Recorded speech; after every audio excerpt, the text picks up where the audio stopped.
Yang tidak kekal adalah orang yang banyak dosanya, tapi dia beriman kepada Allah.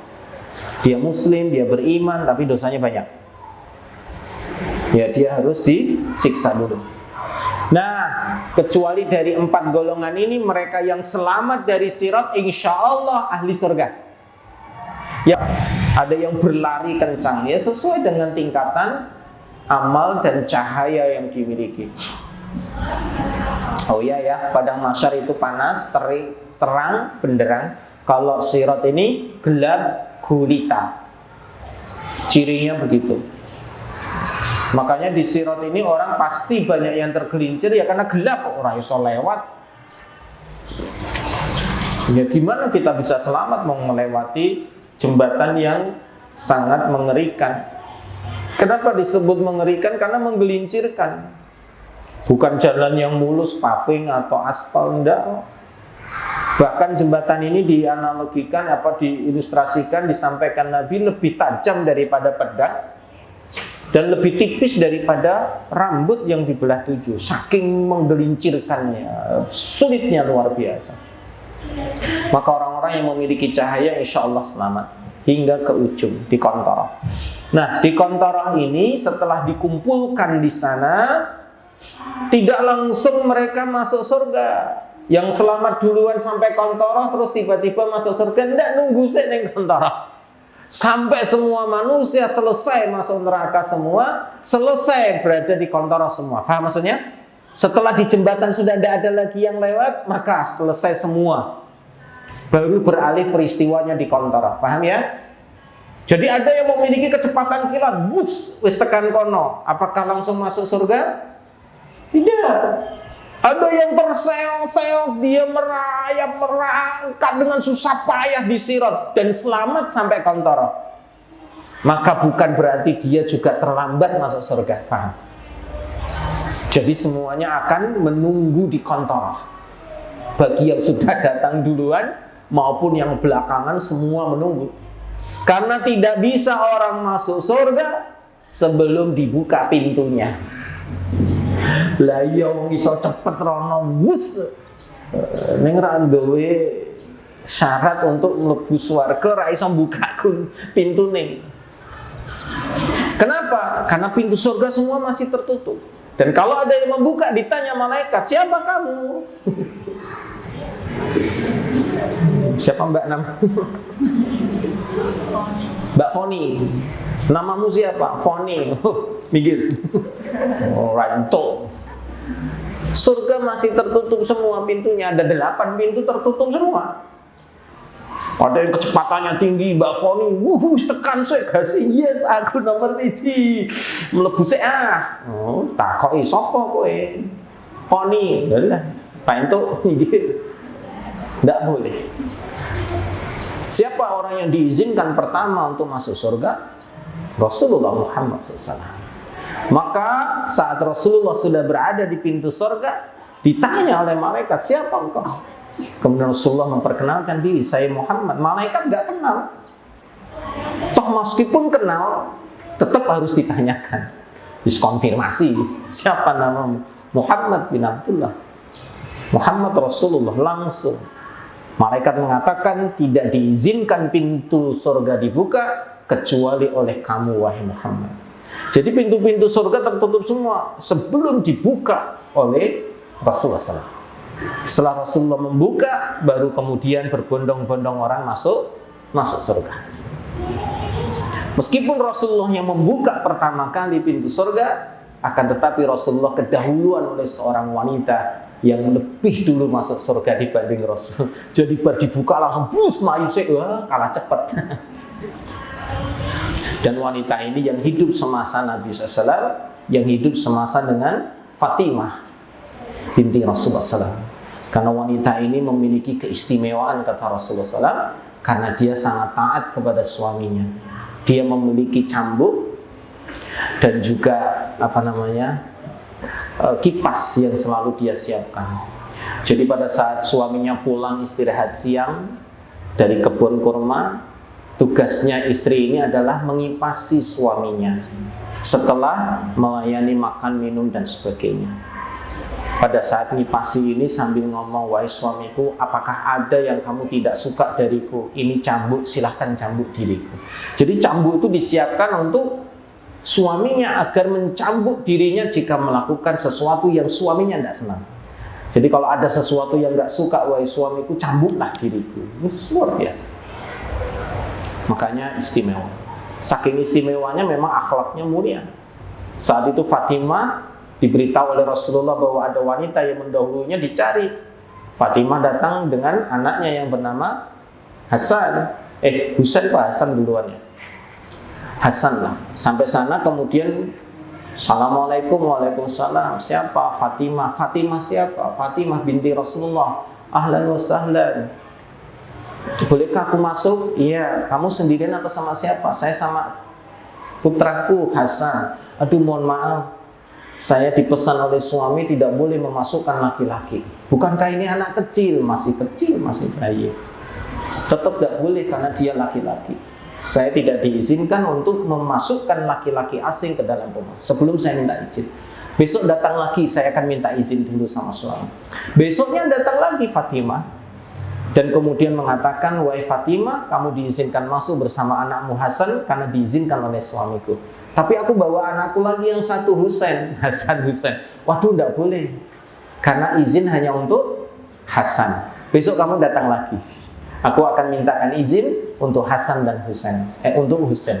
Akhirnya datang lagi dan diizinkan. Masuklah Fatimah hari berikutnya dengan Hasan dan Husain. Radhiyallahu anhu. Inilah keistimewaan wanita ini. Jadi tidak sembarangan dia akhlaknya bagus, agamanya baik gitu. Nah, ini wanita yang mendahului masuk surga setelah Rasulullah membuka pintunya. Nah, jemaah, apa saja yang dilakukan, apa saja peristiwa yang ada di Kontoroh. Jadi Kontoroh itu tempat yang luas. Dan ulama sepakat Kontoroh itu bukan jembatan. Saya ulangi tadi ya, pendapat pertama itu jembatan yang menuju ke surga setelah Sirat.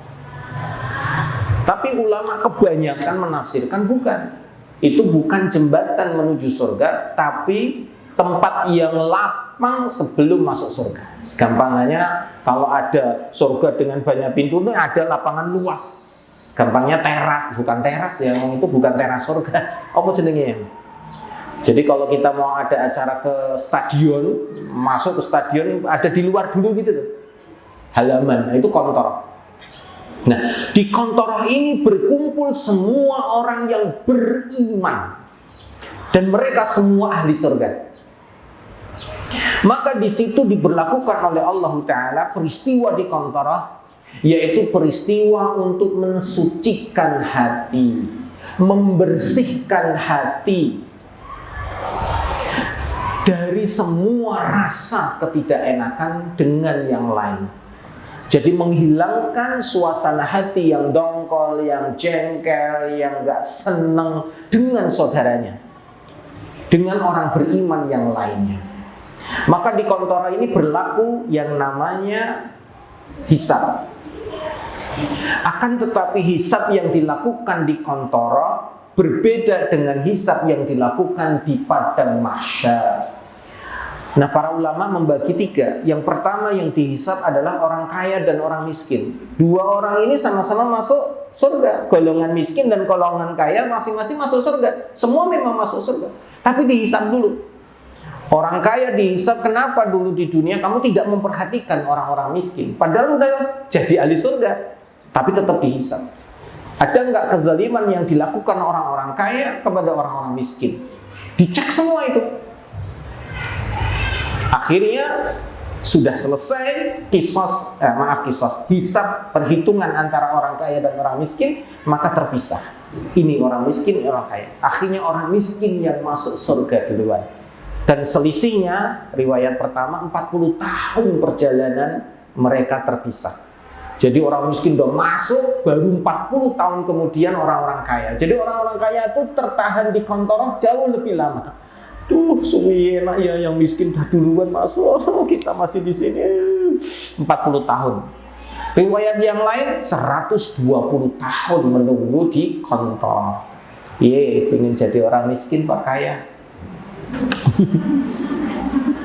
Kalau miskin insya Allah masuk surga duluan. Alhamdulillah. Maka nggak usah stres kalau kondisi kita memang miskin.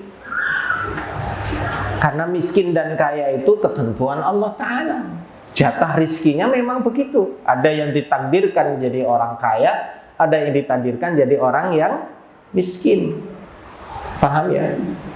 Nah, miskin ini sebetulnya ya definisi kita. Definisi kita itu artinya miskin ya karena tidak kaya, gitu aja. Sesungguhnya tidak ada orang yang miskin. Sebetulnya semua ditanggung, dijamin rizkinya oleh Allah. Dan semua cukup. Nah, karena kita memandang miskin itu dari orang kaya.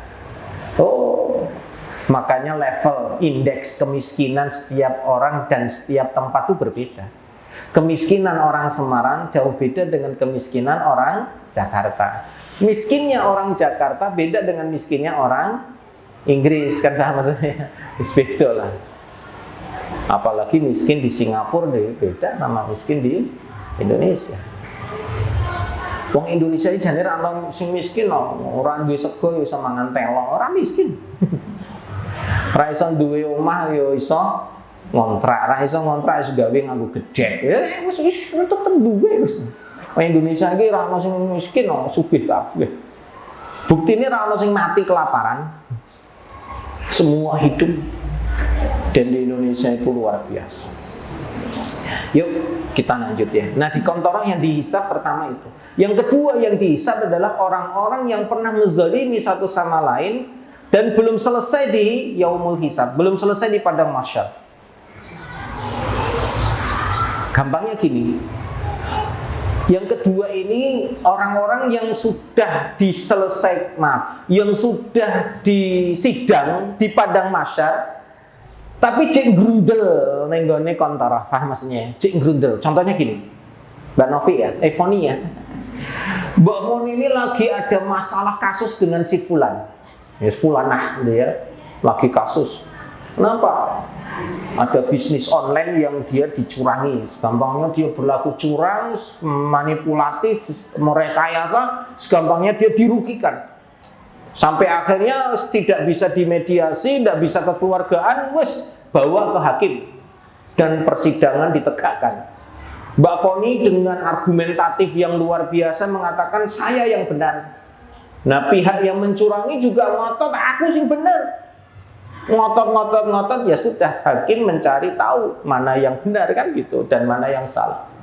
Wis padu karepe dhewe, wah kamu jengkel lah pokoknya. Sambil membuktikan apa-apa yang mereka menjadikan argumen. Akhirnya diputuskan oleh hakim setelah melihat, menimbang dan memutuskan ternyata kamu yang salah. Ini bukti-buktinya. Dan ini semua sudah jelas kamu yang salah. Akhirnya ditetapkan dia divonis bersalah, katakan dikurung lah. Dikasih kurungan 5 tahun penjara, denda sekian juta gitu ya. Mbak Foni menang ya. Paham maksud saya ya? Karena dia di pihak yang benar, dia menang. Betul? Dia di pihak yang salah, dia kalah. Menang, kalah. Kalah di penjara, denda. Menang, ya wis. Akhirnya dia nama baiknya kembali, ya keuntungan, ya mungkin ya rak sepiro sing balik, sing penting menang kasusnya. Rak di penjara wis aku sing menang. Menurut panjenengan semua, meskipun Mbak Foni menang, ya wis balik lah, kerugiannya sudah bisa kembali. Kira-kira masih mangkel enggak? Halo? Masih dongkol enggak? Mbak, apa langsung maafkan? Ya wis di penjara, tak maaf kita sepuro. Oke, sip. Yes, makasih ya. Tetap jengkel enggak? Hah? Atau yang lebih sadis lagi, ada seorang bapak yang melahirkan anak dan diperkosa. Ngesurah si bapak ini, marah. Anaknya diperkosa kok. Sampai akhirnya dia bawa ke persidangan, yang diperkosa masuk penjara 15 tahun misalkan. Wes di penjara jelas hukumannya. Apakah si bapak ini terus kemudian lega? Nek metu saka penjara 15 tahun berikutnya nek ketemu wajahnya mangkel ra. Padahal sudah dia mendapatkan hukuman, betul tidak? Seperti itulah pula orang-orang di Kontorah yang sudah selesai di padang mahsyar, di sidang, wis bar kowe diutang ra bayar dhisik. Ya wis to, pahalamu gorene. Kowe ra bayar utang ning dunya ya pahalamu gorene. Aduh pahalaku entek, ya dosaku tak keke kowe. Itu yang terjadi di padang mahsyar. Sing gibah iki sing ngrasani aku, wis sak RT ngrasani aku. Iya, itu kiriman pahala. Hore. Kalian diambil semua pahalanya. Selesai. Tapi digibahi mangkok ra. Sak RT ngibah. Maka perlu diketahui, besok kita akan lanjut tentang surga dan neraka. Ini kan kita baru Kontorah. Nanti kita habis itu cerita tentang apa itu surga, apa itu neraka, bagaimana sifat-sifatnya dan sebagainya. Itu seri berikutnya setelah ini. Nah, ternyata jamaah, di surga itu tidak ada orang yang hatinya rusak, sakit tidak ada. Di surga itu hatinya semua tenang, damai, cinta, kasih, sayang, senang, bahagia, ora ono masalah blas. Dan semua penghuni surga memiliki satu akhlak yang sama, satu perasaan yang sama. Jadi di surga itu seperti dia melihat dirinya sendiri. Orang beda nih. Coba bisa dibayangkan, Adam alaihissalam dengan Ibu Hawa melahirkan beranak pinak hingga hari ini. Berbeda-beda enggak orangnya? Perasaannya, sikapnya, rasanya beda-beda. Tapi besok di surga enggak. Ya mulai Nabi Adam sampai semua makhluk manusia akhir zaman yang masuk surga, semuanya memiliki hati yang sama. Hatinya Adam ya sama dengan hatinya Rasulullah Muhammad. Rasulullah Muhammad hatinya sama dengan kita semua. Rasanya sama semua, nggak ada yang beda. Nggak ada yang merasa tinggi, sombong, nggak ada.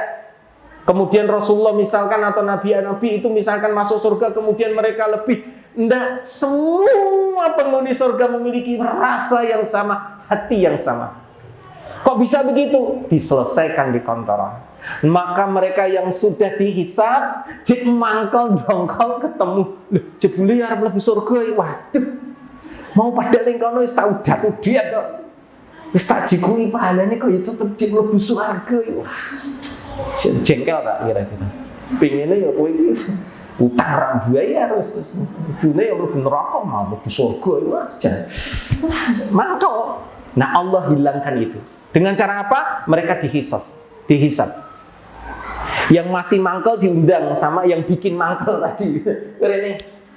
Ini temenmu nih, saudaramu ini mangkel. Dia minta hukuman, minta kisos. Kamu maunya apa? Dan ternyata jamaah yang luar biasa, semua yang ada di Kontorah ini, baik yang masih mangkel, hati yang kecewa, hati yang dongkol, hati yang seneng sama saudaranya, tiba-tiba saat itu menjadi pemaaf semua. Kenapa? Karena mereka sudah melampaui sebuah perjalanan yang begitu sulit. Dari mulai yaumul hisab, yaumul mizan, di sirat yang begitu susah payah, kok selamat di Kontorah, delok wong-wong sing bisa selamat iki. Rasanya ya Allah, perjuangan. Maka perjuangan yang berat itu benar-benar membuat kita merasa tenang dan senang karena selamat. Lah pada saat ada saudara kita yang harusnya kita tuntut, ya Allah dia kasihan tadi sudah kayak gitu berpayah-payah setekan alhamdulillah.